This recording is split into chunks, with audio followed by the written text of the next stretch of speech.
Your Excellency Nana Addo Dankwa Akufo-Addo, President of the Republic of Ghana, Chair of the ECOWAS Authority of Heads of States and Government, host of this August session, Your Excellencies, members of the ECOWAS Authority of Heads of State and Government, Your Excellency Dr. Goodluck Ebele Jonathan, former President of the Federal Republic of Nigeria and ECOWAS mediator for Mali, Your Excellency Jean-Claude Cassibrou, President of the ECOWAS Commission, Your Excellency Madame Louise Muhishi-Kwabo, Secretary General of la Francophonie,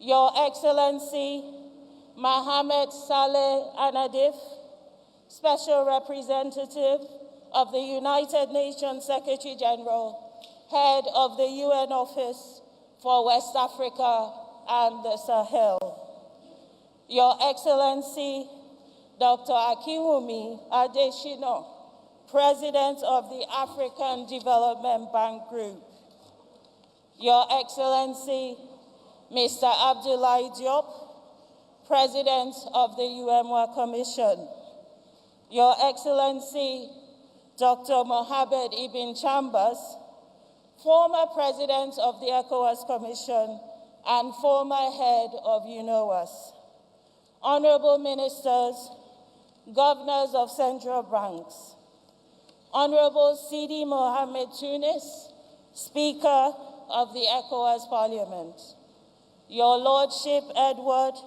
Amuako Ashante, President of the Community Court of Justice, distinguished heads of ECOWAS institutions, Your Excellency Mrs. Finda Koroma, Vice President of the ECOWAS Commission, Honorable Commissioners and statutory appointees of the Commission and community institutions, Excellencies, members of the Diplomatic Corps, distinguished invited guests, ladies and gentlemen, members of the Fourth Estate, staff of community institutions, ladies and gentlemen.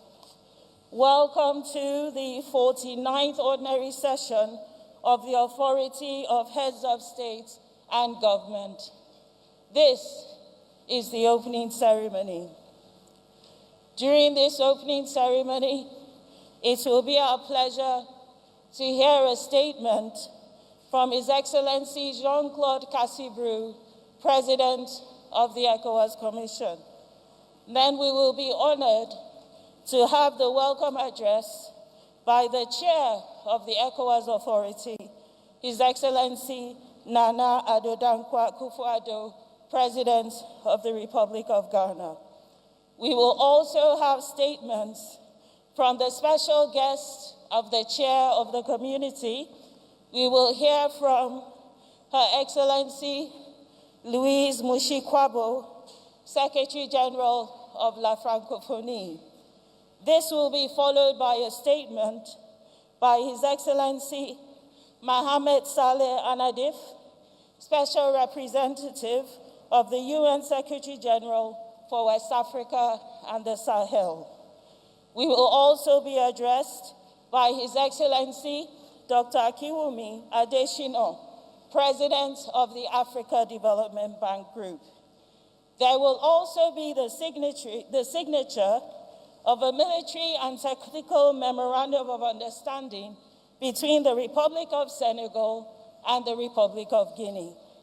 And that will mark the close of the opening ceremony. Sem mais tarde, eu tenho o prazer de convidar a Sua Excelência Jean-Claude Cassibrou, Presidente da Comissão da CEDEAO, a pronunciar a sua locução. Obrigada. Excellences, Monsieur le Président de la Conférence des chefs d'État et de gouvernement de la CEDEAO, Excellences, Messieurs les chefs d'État et de gouvernement, Monsieur le médiateur de la CEDEAO pour le Mali, Madame la Présidente du Conseil des ministres de la CEDEAO, Madame la Secrétaire générale de la Francophonie, Monsieur le Président de la Banque africaine de développement, Monsieur le représentant spécial du Secrétaire général des Nations unies et chef du Bureau des Nations unies pour l'Afrique de l'Ouest, ECOWAS, Mesdames et Messieurs les ministres, Messieurs les gouverneurs des banques centrales de la CEDEAO, Madame la vice-présidente de la commission de la CEDEAO, Messieurs les chefs d'institution de la CEDEAO, distingués invités, Mesdames, Messieurs, c'est pour moi un grand honneur de vous souhaiter la bienvenue au nom de toutes les institutions de la CEDEAO à l'occasion de la 59e session ordinaire de la conférence des chefs d'État et de gouvernement de la CEDEAO. C'est avec un réel plaisir que je m'acquitte de ce devoir. Je saisis cette opportunité pour exprimer notre gratitude au gouvernement et au peuple de la République du Ghana pour l'accueil chaleureux et fraternel, ainsi que pour toutes les facilités qui nous permettent de tenir notre réunion. Permettez-moi de rendre un hommage à son Excellence M. Nana Addo Dankwa Akufo-Addo, président de la République du Ghana et président en exercice de la conférence des chefs d'État et de gouvernement de la CEDEAO, pour sa grande disponibilité et son soutien sans faille dans la mise en œuvre de tous les chantiers d'intégration de la CEDEAO. Je voudrais également renouveler nos félicitations à son Excellence M. Patrice Talon, président de la République du Bénin, pour sa réélection pour un second mandat, et à son Excellence M. Mohamed Bazoum, président de la République du Niger, à la suite de son élection pour conduire la destinée de la République du Niger. Nous leur souhaitons plein succès dans l'accomplissement de leurs mandats respectifs. Excellences, Messieurs les chefs d'État et de gouvernement, comme à l'accoutumée, votre session examinera les rapports des conseils des ministres ainsi que les rapports spécifiques qui vous ont soumis pour solliciter vos orientations et vos décisions. À cet égard, 5 thèmes majeurs ont dominé les travaux préparatoires à ce sommet. Ainsi, la question sécuritaire reste encore, malheureusement, une préoccupation pour notre région. Malgré les efforts importants engagés au niveau de chacun des États membres, particulièrement ceux de la ligne de front, à savoir le Burkina, le Niger, le Mali et le Nigeria, les attaques terroristes ont augmenté de manière significative, pratiquement doublé entre les 5 premiers mois des années 2021 et 2020. La mise en œuvre du plan d'action régional de lutte contre le terrorisme que vous avez adopté en septembre 2019 a démarré et devrait compléter et renforcer les importants efforts au niveau de chaque État membre. Il serait souhaitable que les financements prévus puissent être mobilisés pour accélérer sa mise en œuvre. Au plan sanitaire, malgré la stabilisation du nombre de contaminations, la pandémie à Covid-19 reste toujours un défi, non seulement pour le continent, mais pour notre région. Tous les États membres ont démarré leur programme de vaccination grâce aux acquisitions de vaccins directement par les pays ou par à travers l'initiative COVAX. Nous saluons la récente décision du G7, le 13 juin dernier 2021, en Grande-Bretagne, de fournir des doses supplémentaires aux pays en développement, ce qui devrait contribuer, nous l'espérons, à accroître la disponibilité de vaccins dans notre région. Conformément à vos décisions, la Commission et l'Organisation ouest-africaine de la santé se sont mobilisés pour soutenir les États membres dans ce domaine. Au plan politique, notre région vient de terminer un cycle électoral avec 7 élections présidentielles et plusieurs élections législatives au cours des 14 derniers mois, et ce, conformément au calendrier constitutionnel des États membres concernés, renforçant ainsi nos acquis démocratiques.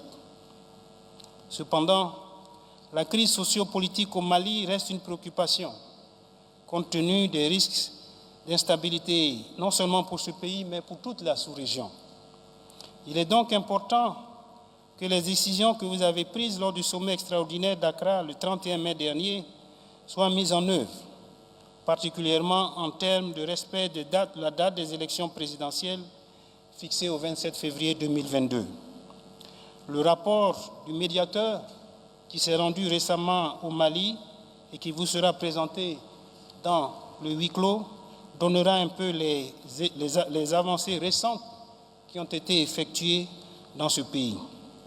Enfin, conformément à vos orientations, lors de votre dernier sommet extraordinaire du 2 février 2021, un projet de réforme institutionnelle de la CEDEAO vous est soumis. Cette réforme vise à renforcer l'efficacité de nos institutions et à réduire le coût de fonctionnement des institutions de la CEDEAO.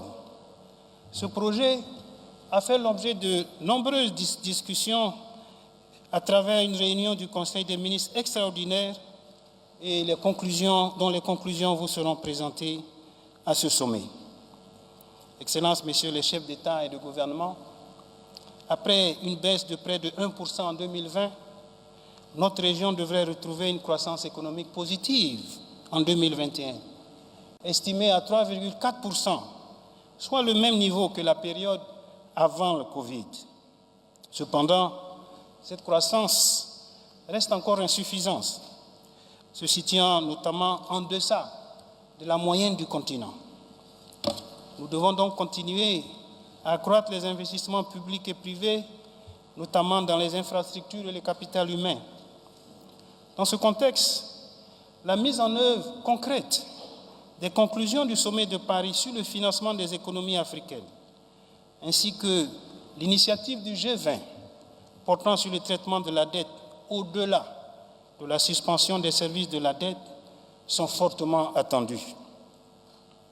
Excellences, Messieurs les chefs d'État et de gouvernement, je voudrais terminer en vous remerciant pour vos efforts en faveur de l'intégration régionale et vous exprimer toute notre gratitude pour votre soutien envers toutes les institutions de la CEDEAO dans l'accomplissement de leur mission.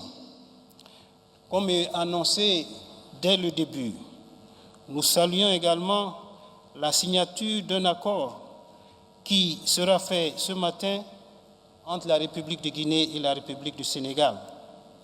Nous souhaitons qu'à travers cet accord, des progrès puissent être faits qui permettront, dans un délai suffisamment bref, de permettre la réouverture de la frontière entre la République de Guinée et la République du Sénégal, et souhaitons également espérer que les discussions se poursuivront pour également permettre la réouverture des frontières entre la République de Guinée et celle de Guinée et la République de Guinée-Bissau.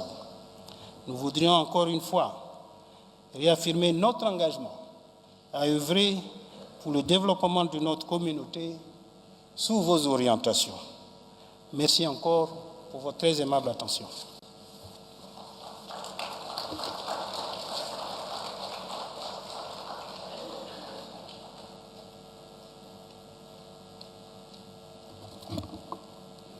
We thank His Excellency, the President of the Commission.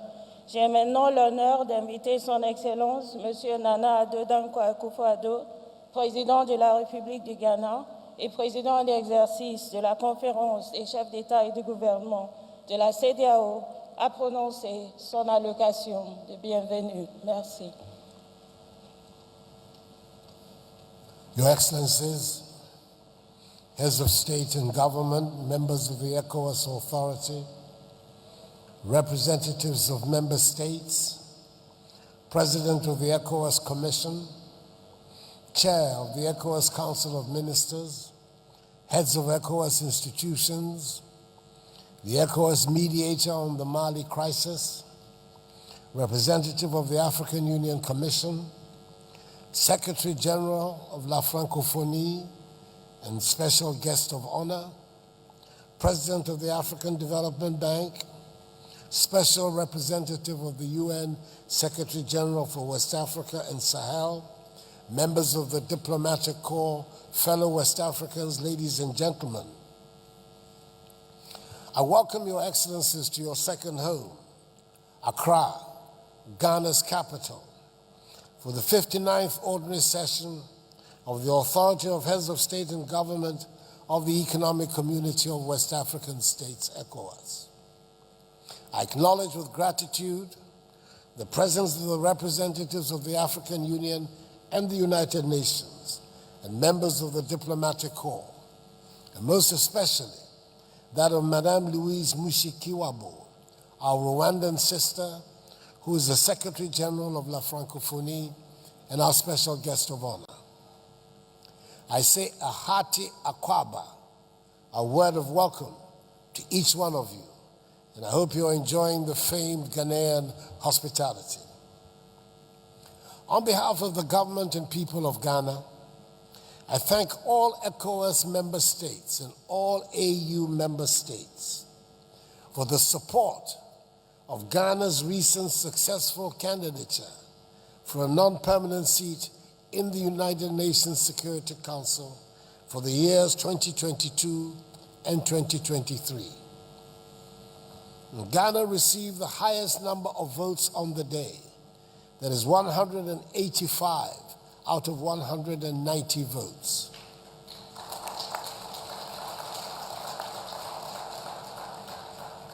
It would not have been possible without your active support. I assure your excellencies that Ghana will make sure that Africa's voice is heard loud and clear in the deliberations of the Security Council, both on matters affecting our region and the continent and on global issues. And we will consult broadly to define Africa's interests.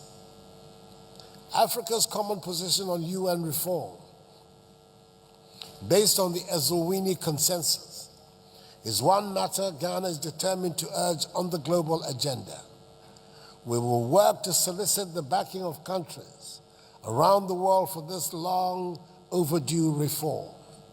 We believe it is time to correct the long-standing injustice that the current structure and composition of the UN Security Council represents for the nations of Africa.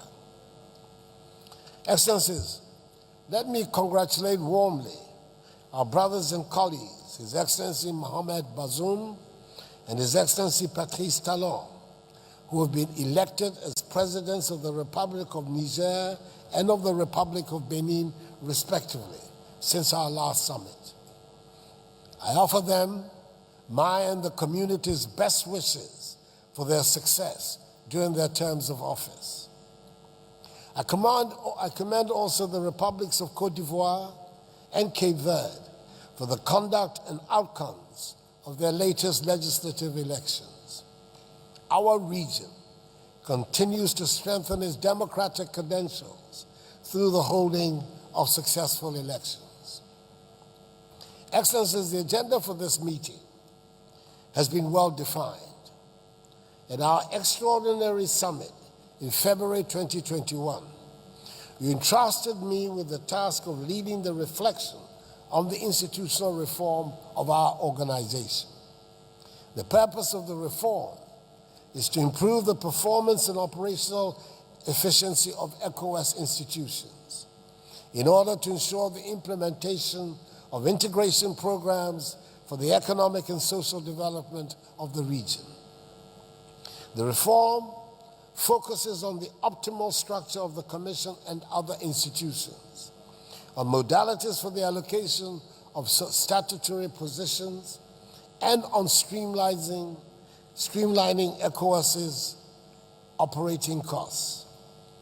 These were the subjects of several meetings at the ministerial level, and their conclusions will be presented to us for our adoption or otherwise during our closed session. Furthermore, as part of the consolidation of our solidarity and pursuant to the decision taken at our last extraordinary summit, we will consider for adoption a rotation mechanism that will enable the various linguistic groups of our community and each member state a fair, orderly opportunity to lead and represent the community in regional, continental, and global affairs. The importance of all these issues is an indication of the richness and depth of our community. I remain convinced that the quality of our discussions and the decisions we take together will, as is customary, be commensurate with the ambitions we have for our region. I hope we can agree quickly on these matters so that we will have the time to delve into and take decisions on the great issues which face us, of terrorism, violent extremism, democracy, peace and security, health and the fight against the COVID-19 pandemic, and the rapid economic recovery of our region from the effects of the pandemic. Unfortunately, we're still confronted with serious security challenges, with deadly terrorist attacks and kidnappings, not only in the frontline countries, namely Mali, Nigeria, Burkina Faso, and Niger, but also in the coastal countries of our region, such as Côte d'Ivoire. Recently, the terrorist attack, which resulted in the death of some 132 civilians, including children, in Burkina Faso on 5th June, is the latest such outrage. I went in the name of the community to Ouagadougou on Wednesday, 9th June, to commiserate with President Rochmar's Christian Kabore and offer our condolences, sympathies, and support to the government and people of Burkina Faso in their dark hour. Excellencies, these developments should reinforce our collective commitment to pursue and implement with renewed vigor the decisions taken at our extraordinary summit on terrorism on 14 September 2019. This concerted effort, which must be a major issue and a priority objective for the community, is the best way for us to address this security challenge. It is a matter of dignity and sovereignty, which affects all nations in the region.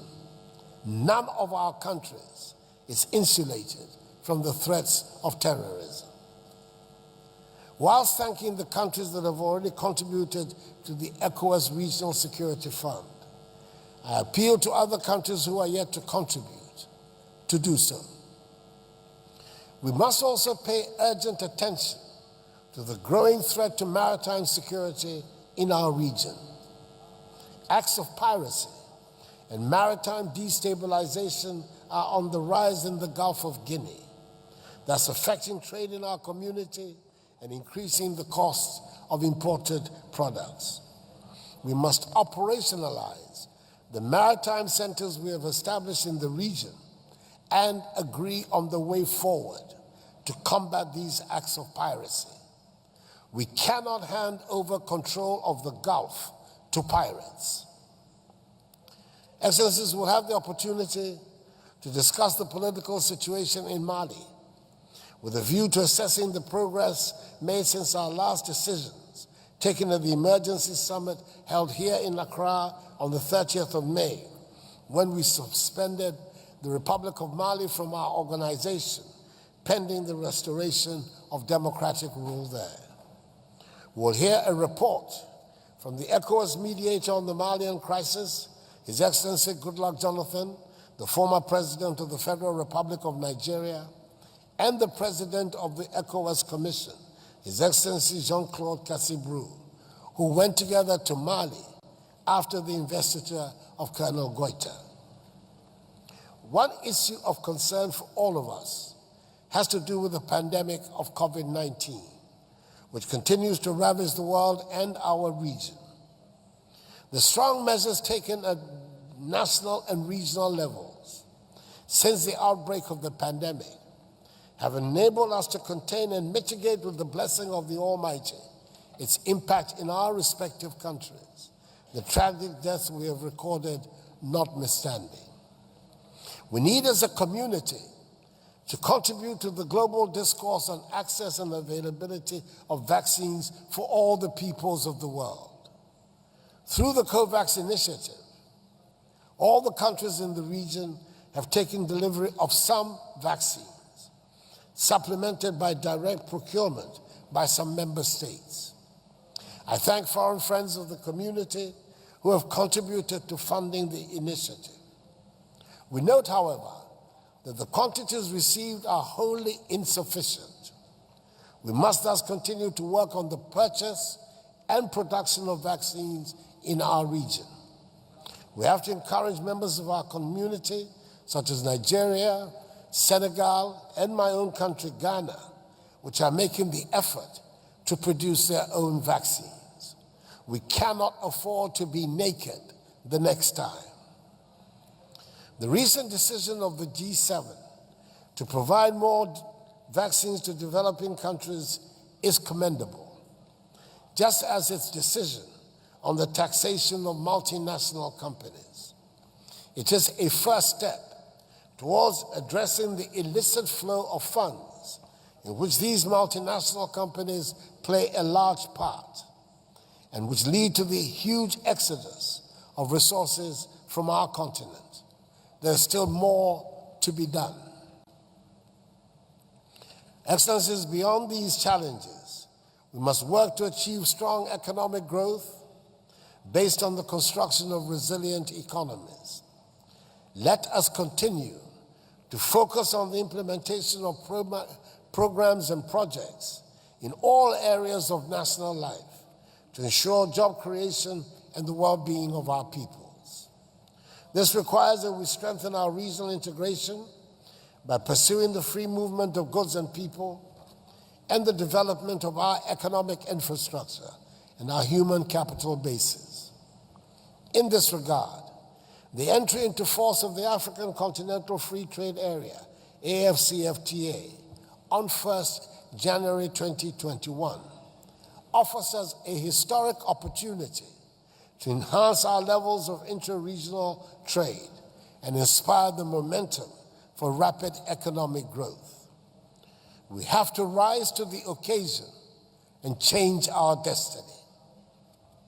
Work on the community's single currency must also continue.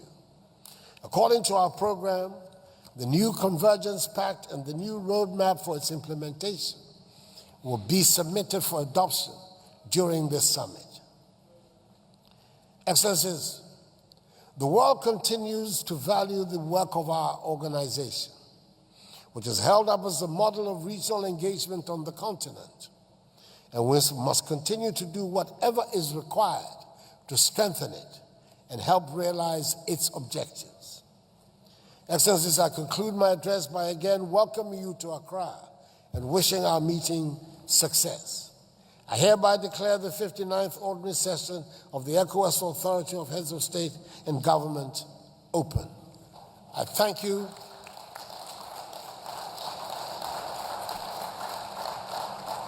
I thank you for your kind attention. Je vous remercie de votre aimable attention.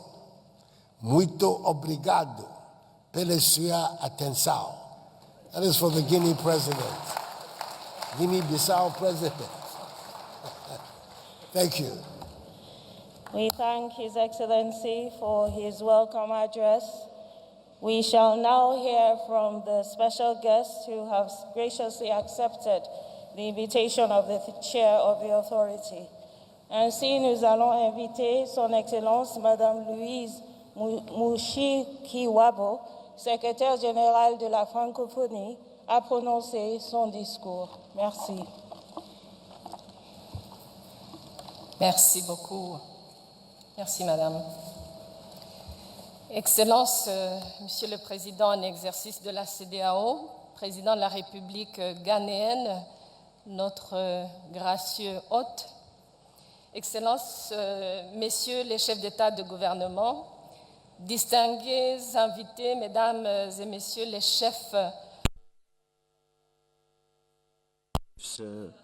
of multilateral international organizations, both political and economic, and representatives of international organizations, the President of the ECOWAS Commission, the distinguished mediator of ECOWAS for Mali, distinguished members of the diplomatic corps, my dear brothers and sisters from the ECOWAS region.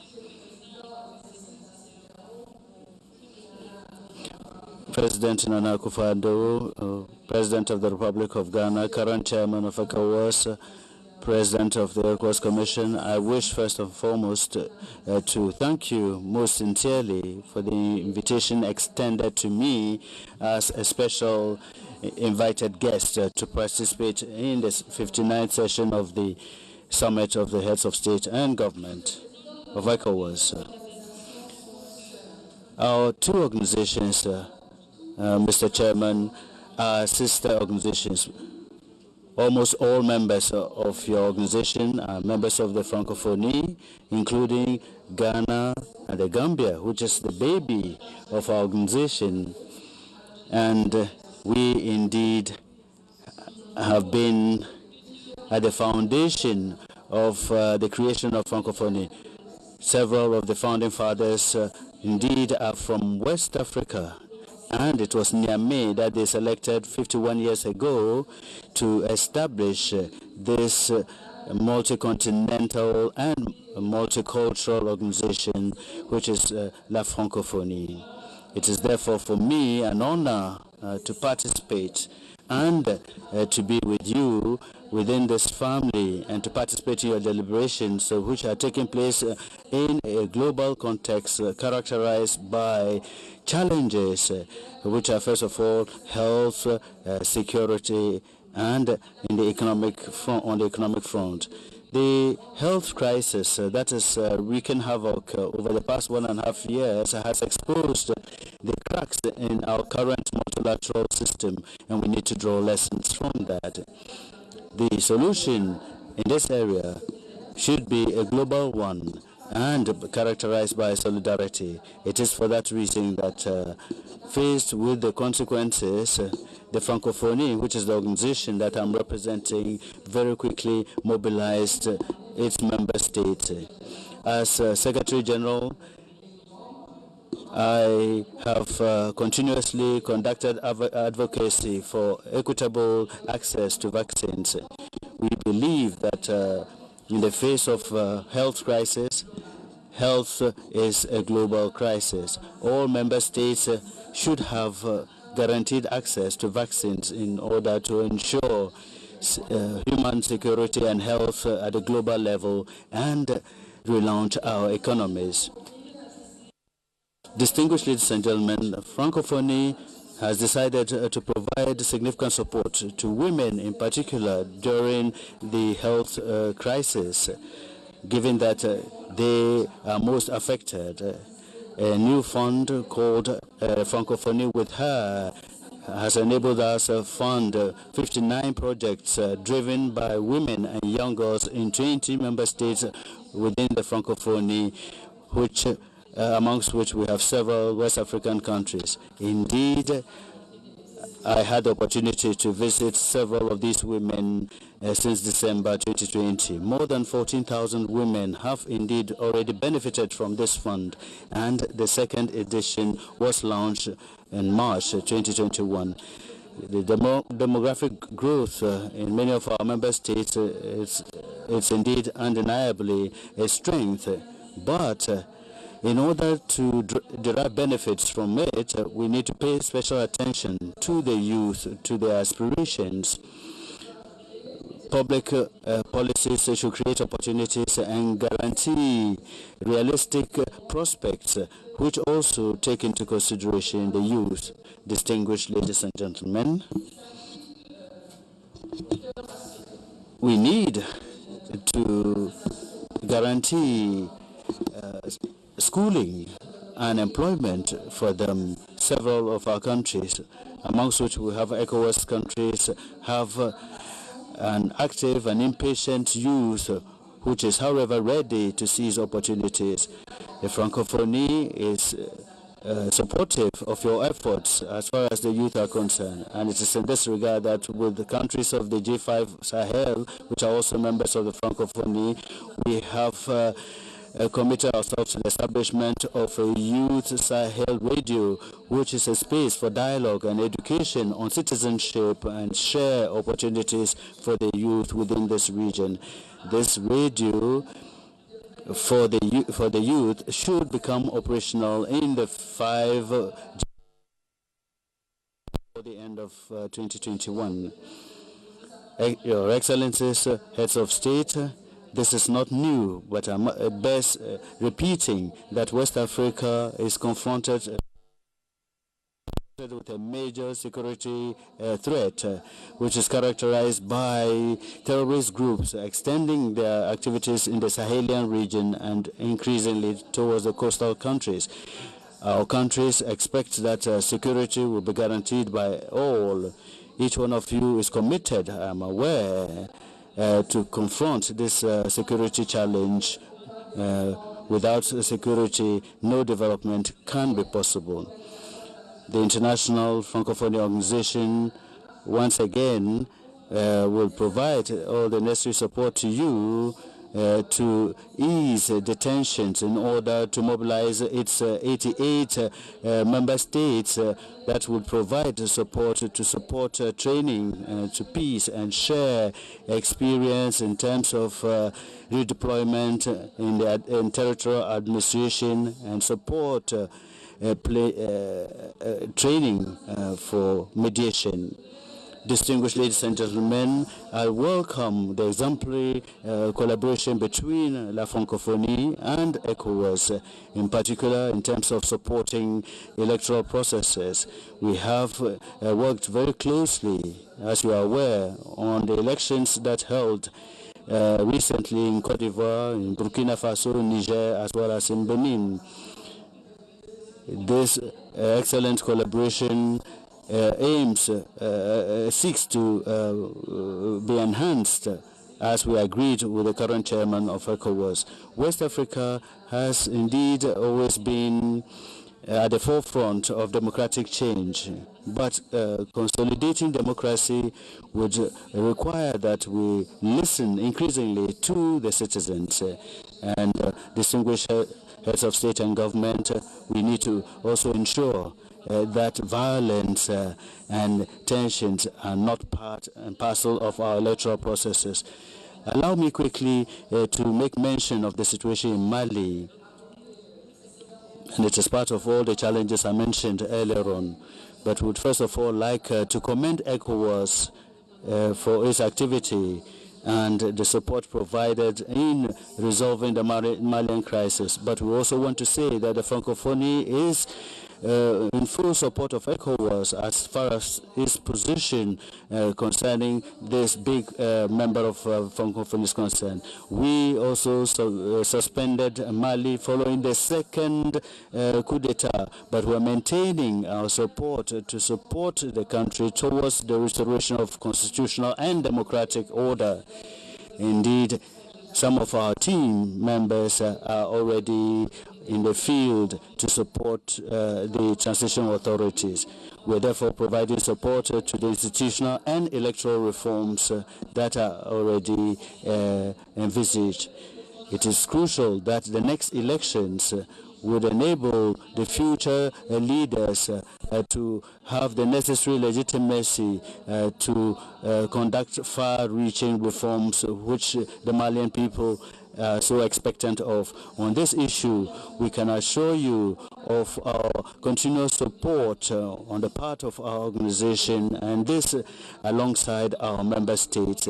And finally, since we are also involved in far-reaching transformation of our Francophonie organization, President Akufo-Addo, we welcome the decisions that you will be making as far as the reforms of your own institution.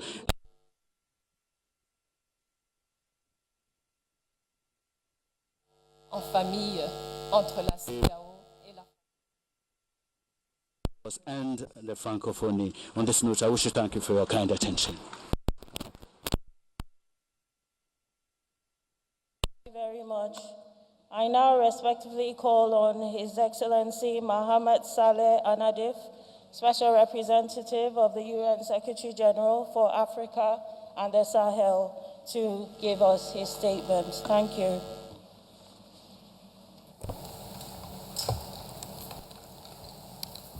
Excellence, Monsieur Nana Addo Dankwa Akufo-Addo, Président de la République du Ghana, et président en exercice de la conférence des chefs d'État et de gouvernement de la CEDEAO, Excellences, Messieurs les chefs du gouvernement de la CEDEAO, en tant que représentant spécial du secrétaire général des Nations Unies et chef du Bureau des Nations Unies pour l'Afrique de l'Ouest et le Sahel, dont je préside la destinée depuis le mois d'avril. Which I have headed since the month of April, in continuation of the hard work of my brother Mohammed Ibn Chambas, whose work is well known and which I commend. I seize this opportunity to transfer to you the warm greetings of Mr. Antonio Guterres, United Nations Secretary General, who is monitoring the regional developments closely. Since my taking office at the head of the United Nations Office for West Africa and the Sahel, I have conducted several familiarization and contact missions to the leadership in the sub-region. These consultations, which are ongoing, have given me opportunity to note the constant concern of heads of state and governments to work towards consolidation of peace, security, and development of their people.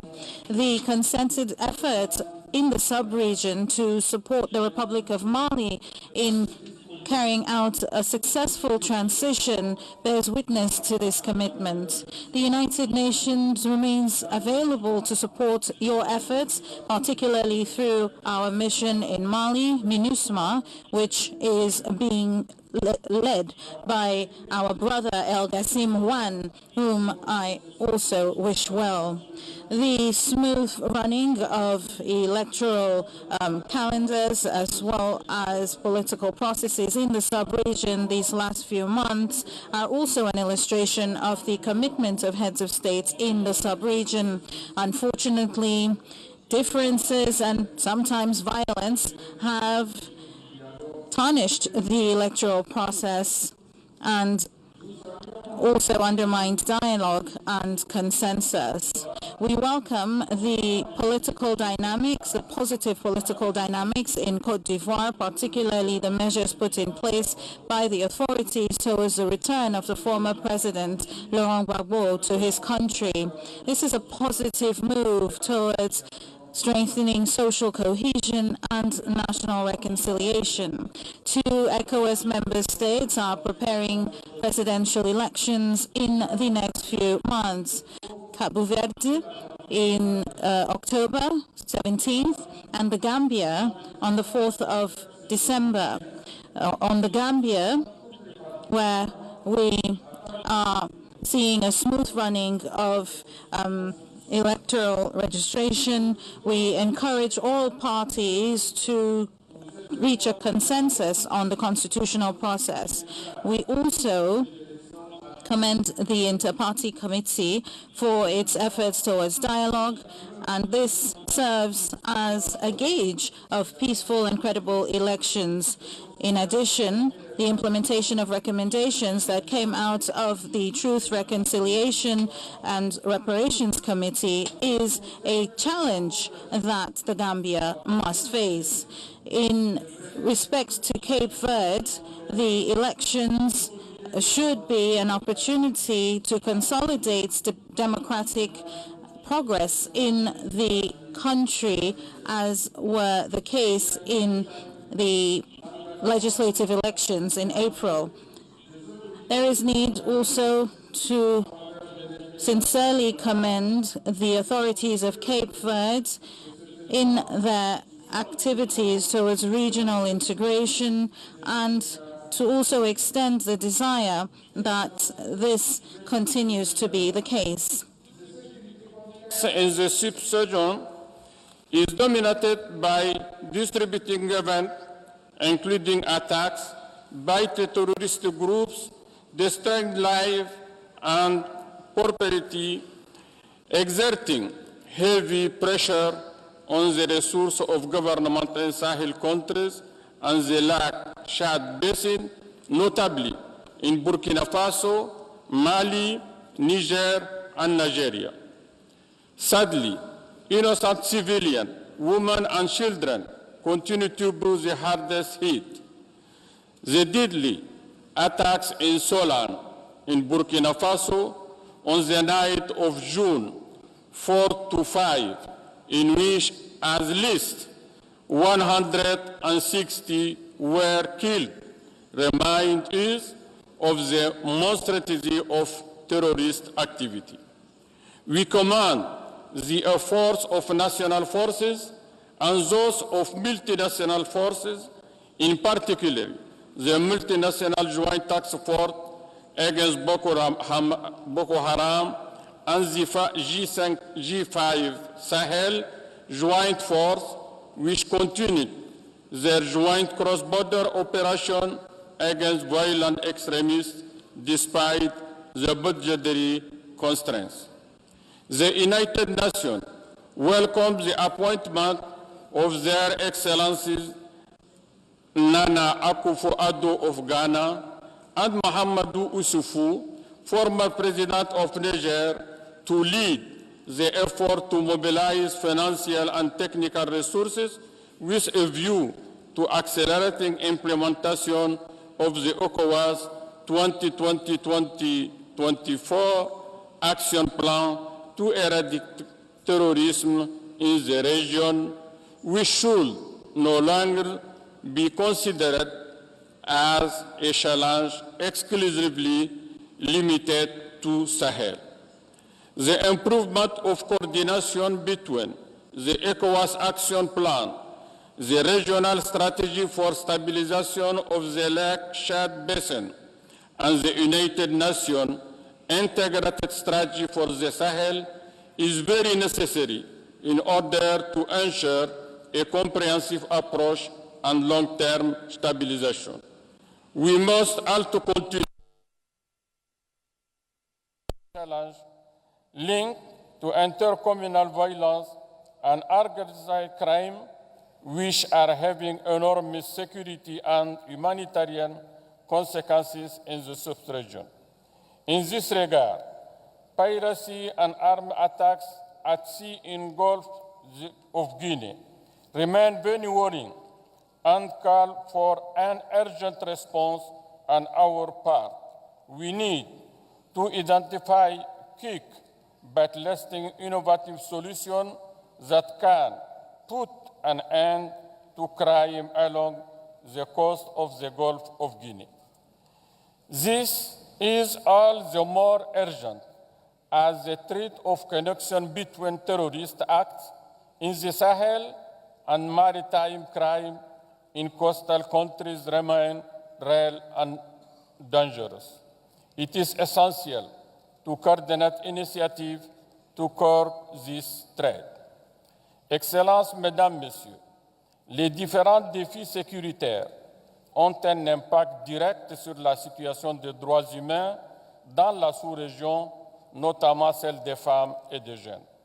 Nous devons continuer à travailler à l'amélioration de la situation globale des droits de l'homme. Particularly through equitable access to justice for all, the protection of human rights activists, and the adoption of legislative frameworks to fight against violence against women and sexism. The ECOWAS notes positively the positive move to represent women, mainstreaming gender in policies as well as in reforms. Excellencies, ladies and gentlemen, in the backdrop of COVID-19, there is need to commend the decision of the 58th session of the ECOWAS Authority of Heads of States instructing the launch of the vaccination campaigns. This demonstrates the coordination as well as the sub-region's determination to fight against this pandemic, which up until now has been well contained. The United Nations remains available to the sub-region to support national and regional initiatives in the fight against the pandemic. We must, however, remain vigilant We must not drop our hands as the pandemic continues to affect the security and socio-economic situation of our people. Excellencies, ladies and gentlemen, I am pleased to see the excellent relationship between ECOWAS and the United Nations, and us in particular, and I commit to work towards the enhancement of this partnership, towards the attainment of our common objectives. Thank you very much for your kind attention.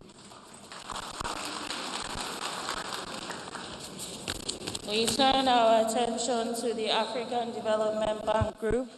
With due consideration, it is my pleasure to give the floor to His Excellency Akufo-Addo for his statement.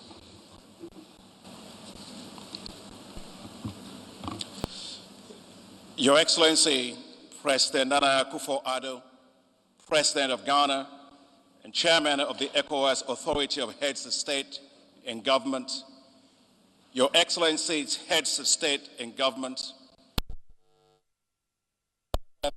ECOWAS Mediator on Mali, Your Excellency, Heads, my dear brother Jean-Claude Brou, President of the ECOWAS Commission, representatives of the African Union, Secretary General of the Francophonie, Special Representative of the United Nations Secretary General, honorable ministers, excellencies, ambassadors, heads of diplomatic missions, distinguished ladies and gentlemen.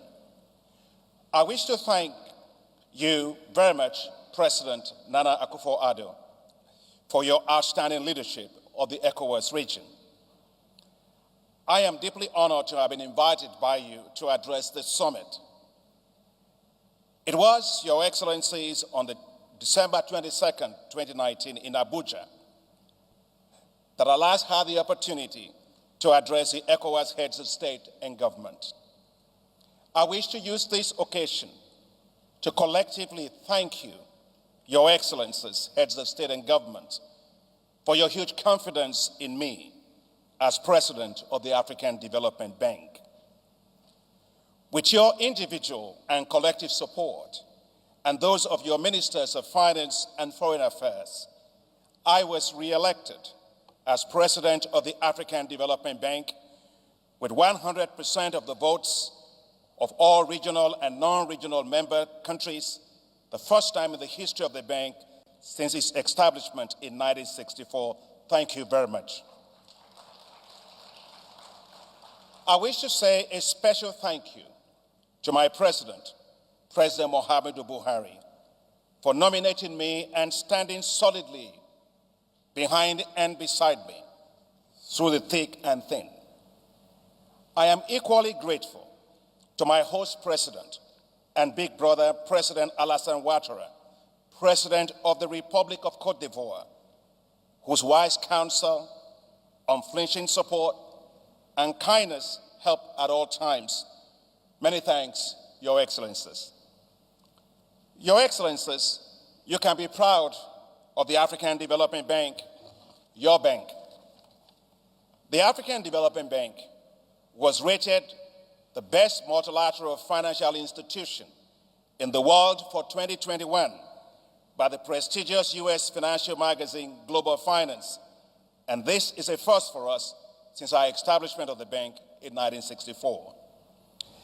And just 2 weeks ago, the African Development Fund, the bank's concessional financing institution, was also ranked the second best in the world among the 49 largest global multilateral institutions and bilateral agencies that deliver official development assistance. Your Excellencies, these achievements of your bank deserve to be celebrated. Well done, bravo, Ayeko. The African Development Bank is investing massively in West Africa. We are delighted with our excellent relationship and partnership with the ECOWAS Commission. The total active portfolio of the bank in West Africa currently stands at $16 billion, the second largest for the bank anywhere in the continent. The bank's support for infrastructure in the ECOWAS region has doubled over the past 5 years, increasing from $2 billion in 2015, when I was first elected, to $4 billion. While I can list several projects in every country, let me just mention a few critical regional infrastructure. The Senegambia Bridge is rapidly facilitating trade between Senegal and the Gambia. Our financing helped to double the capacity of the Lomé container port in Togo, which is critical for regional transport and logistics. The Bamako to San Pedro corridor has helped to expand trade between Côte d'Ivoire and Mali by 34%, while reducing transit time at the border from 24 hours to just 2.5 hours. The 303-kilometer road linking Ouagadougou and Lomé has reduced travel time from 6 days to just 2.5 days. Our $650 million financing for the transport corridors linking Sierra Leone, Guinea, and Liberia will impact on economic opportunities for 51 million people. The $430 million highway linking Enugu in Nigeria to Bamenda in Cameroon will be completed this year and will transform trade opportunities between the two countries. And I am really pleased this year that the bank will provide $105 million financing for the road linking Guinea-Bissau and Senegal. Your Excellencies, on energy, the $20 billion Desert to Power program of the bank will develop 10,000 megawatts of solar power to light up the Sahel and provide access to electricity for 250 million people. This project will make the Sahel the largest solar zone in the world. And right here in Ghana, the bank's financing of $120 million for the new terminal at Kotoka International Airport is having huge impacts on regional transport and freight movements. With the new terminal, freight handling has expanded by 30%. And we are working hard together with the ECOWAS Commission to finalize the feasibility studies for the landmark Abidjan-Lagos corridor by the end of this year. We expect construction for the corridor to commence within 24 months. This highway will link 85% of the trade volume in ECOWAS through the corridor. To further support regional trade, the bank provided $4.5 million for the establishment of the African Continental Free Trade Secretariat right here in Accra. That's who we are, Africa's Solutions Bank. And Africa needs solutions to help it navigate through the very challenging times now posed by the COVID-19 pandemic. I would like to commend Your Excellencies for your excellent leadership in addressing the effects of this pandemic. The African Development Bank moved very quickly to launch a $10 billion facility to support countries. We also launched a $3 billion Fight COVID social bond on the global capital markets, which was the largest social bond ever in world history. Now things, Your Excellencies, are looking up again. The African Development Bank projects that Africa's GDP growth will rebound to 3.4% this year. In West Africa, GDP growth is projected to recover from minus 1.5% in 2020 to 2.8% in 2021 and 3.9% in 2022. But the rebound will depend on access to vaccines. Africa should not be begging for vaccines. Africa should be producing vaccines. The African Development Bank will ramp up support to Africa to produce vaccines as part of the vaccines plan of the African Union. The bank will also commit $3 billion to developing the pharmaceutical industry in Africa. Your Excellencies, it is now time to rapidly build a healthcare defense system for Africa to tackle these and future pandemics.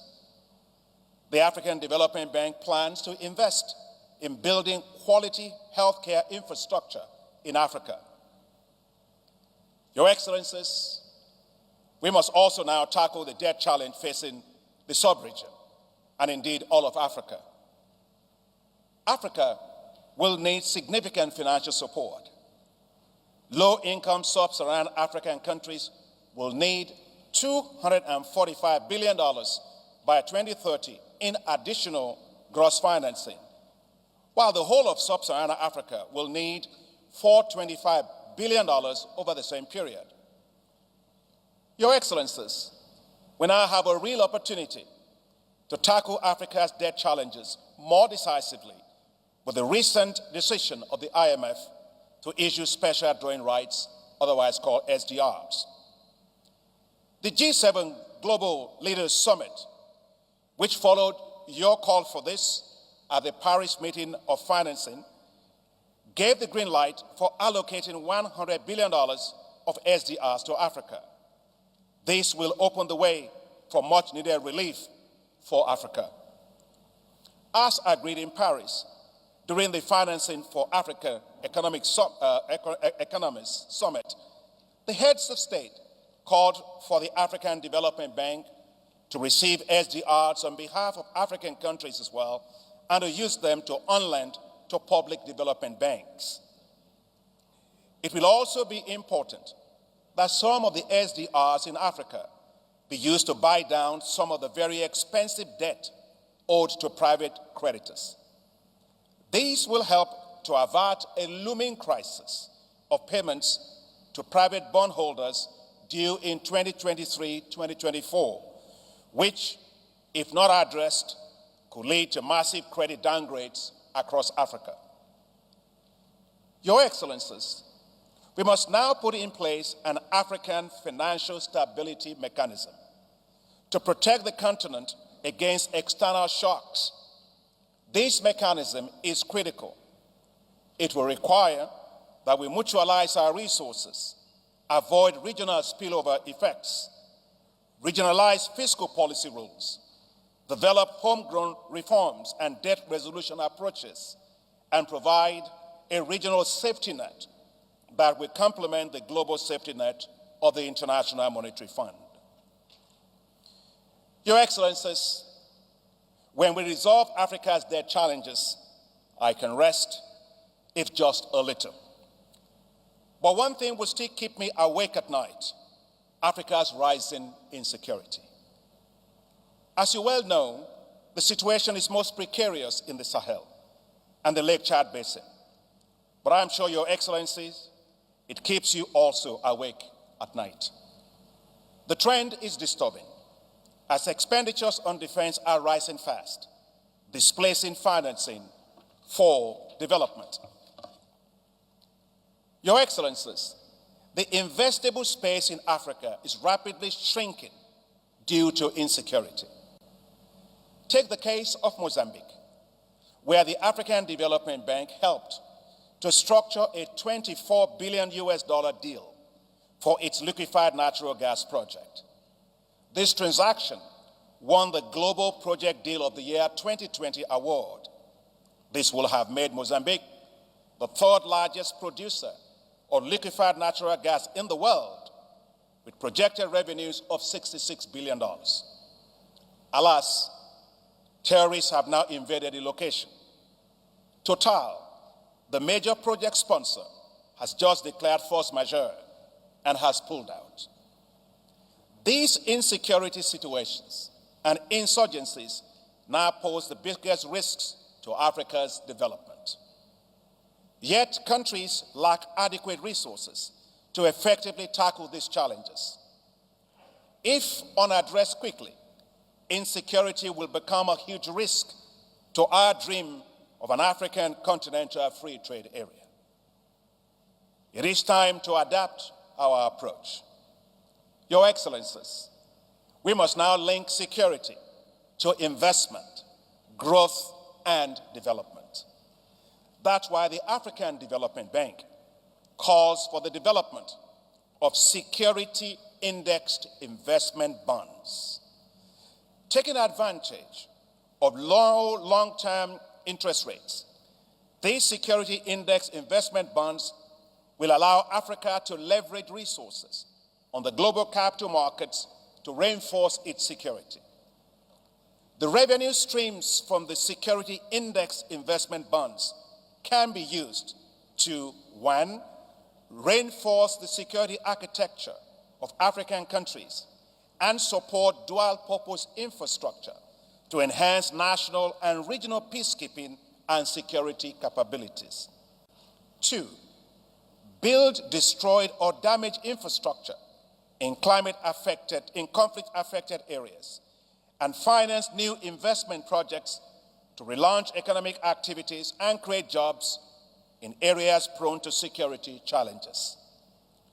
3, build social infrastructure for the populations, especially water, sanitation, schools, health, roads, ICT, and agricultural infrastructure to improve access to basic services to support community livelihoods in fragile environments. And 4th, protect strategic investments within countries or regions. The Security Index investment bonds can be delivered through special purpose vehicles established on behalf of a pool of regional member countries. The bonds can be credit enhanced by the African Development Bank and other donors. The administration of the bond proceeds can be managed by under the auspices of the African Union's Peace and Security Council and the regional economic communities, which includes ECOWAS Commission. Then, Your Excellencies, we all can sleep with our eyes closed to wake up the next morning, ready again to work relentlessly for Africa's assured destiny of prosperity. So, Your Excellencies, together, let us assure economic growth and prosperity for the ECOWAS region. Together, let us build greater resilience, financial and economic resilience, climate resilience, and health resilience. Together, let us give the region a well-financed security architecture that will secure the lives of people and enhance the attractiveness of the region as a prime investment destination. Let us plant the flag of ECOWAS on a higher mountain. Let's rise higher. Thank you very much, Your Excellencies. Agradecemos o Dr. Akufo-Addo, presidente do Banco Africano de Desenvolvimento, pela sua déclaration.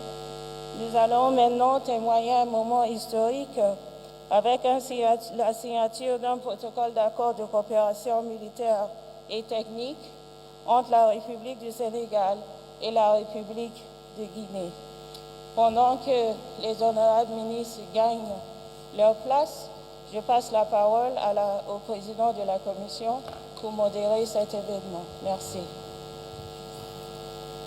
Your Excellencies, the last item on the agenda of our opening ceremony is the signature of a military and technical memorandum of understanding between the Republic of Guinea and the Republic of Senegal. As we all know, for some time, the border between these two important members of our community has unfortunately been closed. I thought it necessary before the summit to make the effort to see whether it would be possible to chart a roadmap for the reopening of the border, having regard especially to the commitment to the free movement of goods and services and people, the respect of which is fundamental to the health of our community. I went to Dakar to see the distinguished President of Senegal, His Excellency Macky Sall, to seek his views. I went also to Conakry to seek the views of our doyen, His Excellency Professor Alpha Condé, the President of Guinea. As a result of these interactions and the direct discussions between the two leaders, we've been able to arrive at this moment where the first step towards the reopening of the border will be taken by the signature of the Ministers for Defense of the two countries of this Memorandum of Understanding. Your Excellencies, I'm very glad to be part of this solemn moment which offers us the opportunity to celebrate dialogue and solidarity in our region through this ceremony. In September 2020, the Republic of Guinea decided, due to security threats, to close its land borders with three of its neighboring countries, namely Guinea-Bissau, Senegal, and Sierra Leone. As we all know, our region has been dealing with the resurgence of the terrorist phenomenon in recent years, with recurrent attacks which claim a significant number of victims, especially civilians. Faced with this situation, a process of dialogue has been initiated between these states, which has already enabled the reopening of the Guinea-Sierra Leonean border, which is a source of great delight. I'd like to congratulate my brothers, Their Excellencies Professor Alpha Condé and Julius Maada Bio, for their spirit of cooperation and openness, which has made it possible to achieve this beneficial result for the development of their countries and the entire region. This process of dialogue has continued between the Republic of Guinea and the Republic of Senegal and has resulted in a happy ending, which has earned us the pleasure and honor of this ceremony. The two countries have agreed, after discussions, to a military cooperation agreement with a view to ensuring the security management of their common border. I'd like, on behalf of the Conference of Heads of State and Government, to extend my warm congratulations to our brothers, Their Excellencies Professor Alpha Condé, President of the Republic of Guinea, and Macky Sall, President of the Republic of Senegal. I'd like to assure them of our support and our fraternity within the framework of this important agreement, which allows the implementation of the process of reopening of their common border. I'd like them to encourage them to continue along the path of dialogue and solidarity in accordance with the spirit of the ECOWAS Treaty, which has made them foundational principles of our common organization. I firmly believe that a similar initiative will soon take place, allowing us hopefully one day to reopen the land border between the Republic of Guinea and the Republic of Guinea-Bissau. I'd like to end my remarks by thanking all the heads of state and government of ECOWAS who accompanied this process, thus demonstrating their constant commitment to the deepening of regional integration in West Africa. Thank you for your attention.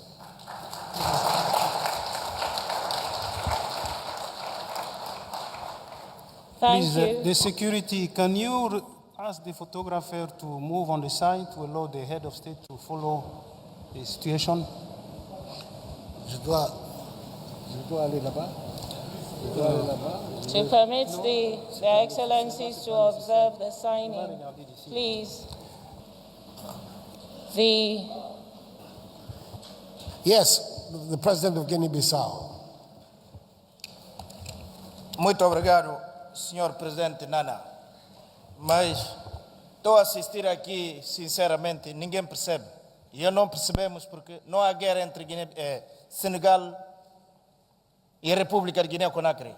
O espírito da amizade da CEDEAO, temos que dizer a verdade ao Presidente Alpha. Ele não tinha direito de fechar as fronteiras com Guiné-Bissau e Senegal, e nomeadamente a Sierra Leone. E eu nunca farei trazer aqui os ministros para assinarem isso. Mr. President, please, thank you very much, but I don't think that we need to retrace those steps. I'm going to have to call you out of order. We will now bring our opening ceremony to a conclusion, and we'll take 5 minutes for us to be able to clear the room so that the heads of state can go into closed session. Thank you. The opening ceremony has now come to an end. We will ask our members our partners of the press to please withdraw. The authority will continue its deliberations in a closed-door format. The formula is 1+3. We therefore ask all those who are not accredited for the closed-door session to please leave the room. Thank you.